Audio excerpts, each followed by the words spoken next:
नमस्कार दोस्तों, जय हिंद, जय भारत।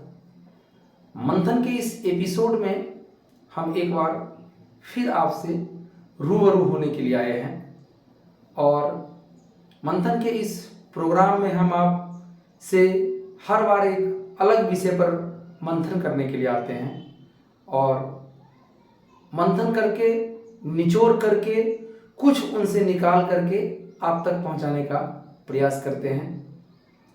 तो आप अगर हमारे चैनल पर नए हैं तो सबसे पहले तो हमारे चैनल को सब्सक्राइब कर लें और बेल आइकन का घंटा जरूर दबा लें ताकि हर नए वीडियो का अपडेट आपको मिलता रहे। तो आइए चलते हैं मंथन के इस नए एपिसोड में, जहां पर हम चर्चा करेंगे एक ऐसे ही अलग विषय पर एक नए अंदाज में। आज जिस विषय को मैंने रखा है और जिस विषय पर हम मंथन करने वाले हैं उसका नाम है या उसका शीर्षक है कर्म प्रधान क्यों है। हमारे जीवन में कर्म प्रधान क्यों है। तो लोग ऐसा बोलते हैं और अपनी जिंदगी जीते हैं तो लोग कहते हैं कि जो भी कर्म करो, करते रहो, उससे कोई फर्क नहीं पड़ता है।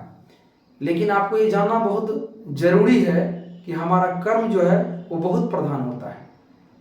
लोगों में ये मानसिकता फैली होती है, आप देखते होंगे, ये लोग बोलते भी हैं समाज में, गांव में, मोहल्ले में कि बेटा अगर मैं मर जाऊं तो मुझे गंगा में ही विसर्जित कर देना।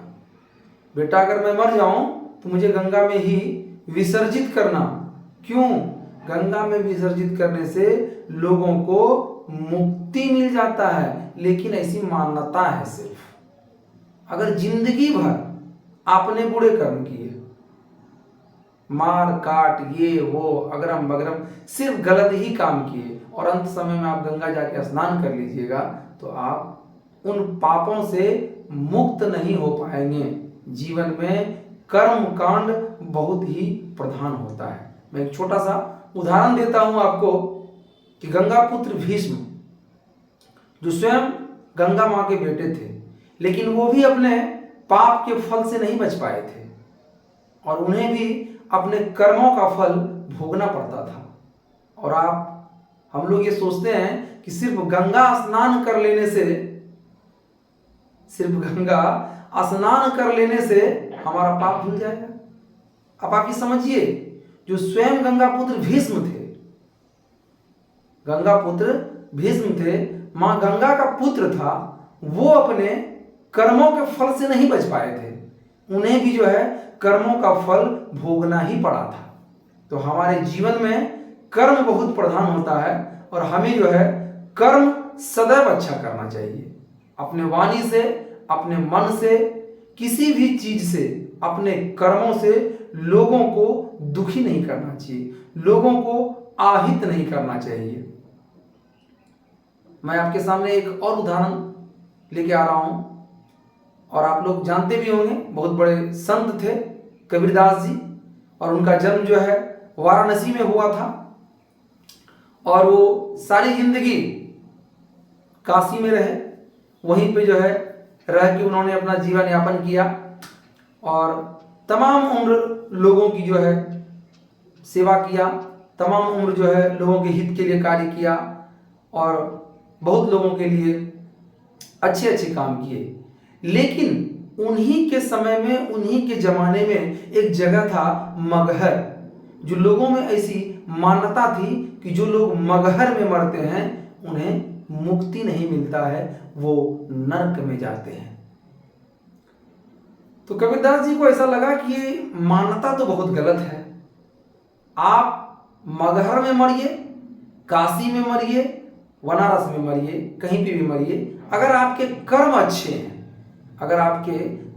अच्छे हैं तो आप जरूर जो है इस 84 लाख योनियों से मुक्त हो जाएंगे। लेकिन अगर आपके कर्म अच्छे नहीं हैं तो आप अपना शरीर कहीं भी त्यागिए, आपका उद्धार नहीं हो सकता है।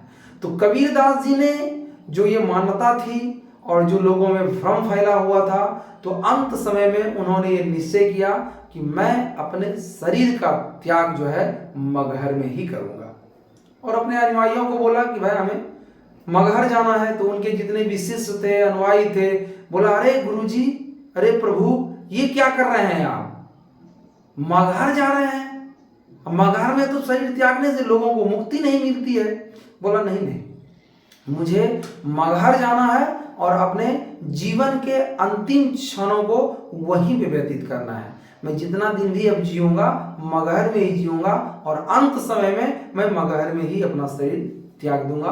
और कबीरदास जी मगहर चले गए और अपने जीवन के अंतिम क्षणों में उन्होंने मगहर में ही जो है अपना शरीर त्याग किया और शरीर त्याग करके लोगों को ये ज्ञान दिया, लोगों को ये शिक्षा दिया। लोगों में जो प्रथाएं फैली थी, कुकृति फैला था, लोगों में जो एक धारणा थी कि लोग काशी में मरते हैं या प्रयागराज में मरते हैं या कोई ऐसा बहुत पवित्र जगह हो जहाँ पे शरीर त्याग करने से लोगों को मुक्ति मिल जाती है, तो ऐसी मुक्ति से, ऐसी धारणाओं से लोगों को जो है मुक्त करना था। लोगों में जो गलत संदेश जा रहा था उन्हें लोगों से दूर करना था। और इसी के लिए कबीरदास जी ने कहा था कि आप कितना भी अच्छा कर्म कर लो, आप कितना भी अच्छा कर्म कर लो और कितना भी खराब कर्म कर लो, तो आपको अपने कर्मों के हिसाब से ही आपको फल मिलता है। अब कोई आदमी एकदम बुरा है और वो 100 बार भी जो है काशी में अपने शरीर का त्याग करे तो उनका उद्धार नहीं हो सकता है, उनका उद्धार नहीं हो सकता है। और इसी के लिए अंत समय में कबीरदास जी ने अपने शरीर का त्याग मगहर में किया और लोगों को ये संदेश दे के गया कि आप कर्म अच्छा करें, कर्म अगर आपका अच्छा रहेगा तो आप कहीं भी जो है शरीर का त्याग करें, आपकी मुक्ति जरूर हो जाएगी। तो हमारे जीवन में कर्म का बहुत बड़ा जो है रोल होता है। आप देखते होंगे, सुनते होंगे, समाज में कई चीजें आप देखते होंगे कि जो लोग पूजा पाठ करते हैं, जो लोग पूजा पाठ करते हैं तो उनके जीवन में कुछ ज्यादा ही कठिनाइयां आती है। आपने एक चीज गौर किया होगा कि उनके जीवन में कुछ ज्यादा ही कठिनाइयां आता है। क्यों आता है? क्योंकि उनके जो पूर्व जन्मों के जो फल होते हैं, तो पूर्व जन्मों का फल तो भोगना ही पड़ता है। अब मैं एक सिंपल सा आपको उदाहरण देता हूं। चावल, ये गेहूं रखने का जो हमारी तरफ एक मिट्टी का बनाया जाता था, उसको कोठी बोलते थे। अभी तो जो है एल्युमिनियम के, स्टील के या एसएस के बहुत सारे मटेरियल के जो है कोठीनुमा बर्तन बनाया जाता है, बड़ा छोटा, तो उसमें रखा जाता है अनाज पानी। लोग अब नए जमाने में आ गए हैं तो नए जमाने के हिसाब से जी रहे हैं। तो उनमें अगर आपने पहले चावल डाला, बाद में गेहूं डाला, उसके बाद अगर आपने उसके बाद और उससे कोई बढ़िया चीज डाल दिया, तो जब आप कोठी खोलिएगा, मुंह का ढक्कन खोलिएगा, तो सबसे पहले आपको क्या मिलेगा? चावल मिलेगा। जब चावल खत्म हो जाएगा तो आपको गेहूं मिलेगा, और गेहूं के बाद अगर हो सकता है आपने किशमिश रख दिया हो, कोई अच्छा चीज रख दिया हो, तो उसकी बारी आएगी। वैसे ही जीवन में हमारे जो कर्म होते हैं, हमारे द्वारा किए हुए जो कर्म होते हैं, वो कर्म एक एक करके हमारे जीवन में आता है। और जो लोग पूजा पाठ करते हैं, तो पूजा पाठ करने वाले का क्या होता है, जो प्रारब्ध होता है, तो उनसे क्या होता है, उनके कर्मों का जो पाप कर्म होते हैं उनका नाश होने लगता है और वो थोड़ा जल्दी जल्दी जो है उनके जीवन में आने लगता है। तो लोगों को ऐसा लगता है कि देखो तो पूजा पाठ कर रहे हैं, बड़े पंडित हैं, बड़े जो है धार्मिक आदमी हैं, फिर भी उन्हें कष्ट हो रहा है। कष्ट उनको नहीं हो रहा है, उनके द्वारा किए हुए जो कर्म होते हैं वो कर्मों का फल भोग रहे हैं। अभी जो वो कर्म कर रहे हैं उसका फल उनको बाद में भोगना पड़ेगा, उनका कर्म उनको बाद में भोगना पड़ेगा।